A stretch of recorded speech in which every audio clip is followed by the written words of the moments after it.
2026 national census survey start అయింది కదా. మా మయూక హాయ్ చెప్తుంది చూడండి ఒకసారి. హాయ్ చెప్పు మయూక.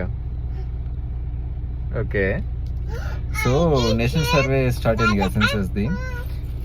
ఇంటికి వస్తారు, వచ్చేసి నార్మల్గా 33 క్వశ్చన్స్ ఉంటాయి అన్నమాట. అయితే ఇది ఎందుకు చెప్తున్నానంటే ఈ సర్వే పేరు చెప్పి చాలా వరకు ఫ్రాడ్స్ జరుగుతున్నాయి. మీరందరూ కేర్ఫుల్గా ఉంటారని చెప్పేసి ఇది చెప్పడం జరుగుతుంది. వాళ్ళ పని ఏంటి అంటే జస్ట్ 33 క్వశ్చన్స్ ఉంటాయి కదా, అవి మాత్రమే అడిగి ఆ డీటెయిల్స్ తీసుకోవాలి అంతే. తప్పించి వాళ్ళకి మీ బ్యాంక్ అకౌంట్ డీటెయిల్స్ కానీ, మీ పాన్ కార్డ్ డీటెయిల్స్ కానీ, లైసెన్స్ ఇలాంటివి అడిగే రైట్స్ లేవు. అవి ఏమైనా అడుగుతున్నారని మీకు అనిపించింది అనుకోండి, అస్సలు ఇవ్వకండి. ఇమీడియట్గా అవసరమైతే పోలీస్ కంప్లైంట్ కూడా చేయొచ్చు. సో వాళ్ళు ఇవన్నీ పర్సనల్ డీటెయిల్స్ వేరే అడుగుతున్నారని చెప్తే దాని అర్థం వాళ్ళు ఫ్రాడ్ చేయడానికి రెడీగా ఉన్నారు, దొంగలని అర్థం అనమాట. సో ఈ రీల్ని మీ ఫ్రెండ్స్కి, ఫ్యామిలీ మెంబర్స్కి అందరికీ షేర్ చేసేసి జాగ్రత్తగా ఉండమని చెప్పండి. Okay, thank you, bye. Say bye మైకా. బాయ్.